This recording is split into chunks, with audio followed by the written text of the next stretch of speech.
ఉమ్మడి ఆంధ్రప్రదేశ్ మాజీ ముఖ్యమంత్రి నాదెండ్ల భాస్కర్ రావు గత కొంతకాలంగా వయో సంబంధిత అనారోగ్య సమస్యలతో బాధపడుతూ హైదరాబాద్లోని ఒక ప్రైవేట్ ఆసుపత్రిలో చికిత్స పొందుతూ నేడు తుదిశ్వాస విడిచారు. ఆయన మృతి పట్ల ఆంధ్రప్రదేశ్ సీఎం నారా చంద్రబాబు నాయుడు తీవ్ర దిగ్భ్రాంతి వ్యక్తం చేస్తూ ఆయన కుమారుడు ప్రస్తుత ఏపీ మంత్రి నాదెండ్ల మనోహర్కు ఫోన్ చేసి పరామర్శించారు.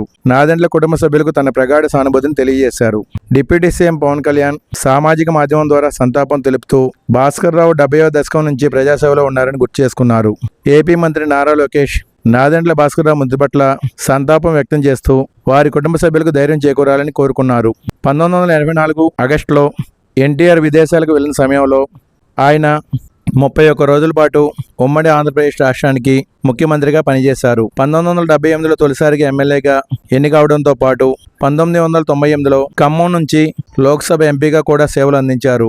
ఆయన భౌతిక కాయాన్ని ప్రజల సందర్శనార్థం జూబ్లీహిల్స్లోని నివాసంలో ఉంచారు. అంత్యక్రియలు గురువారం సాయంత్రం హైదరాబాద్లోని పంజాగుట్ట శ్మశాన వాటికలో జరగనున్నాయి. Thanks for watching. For more interesting updates please subscribe my channel.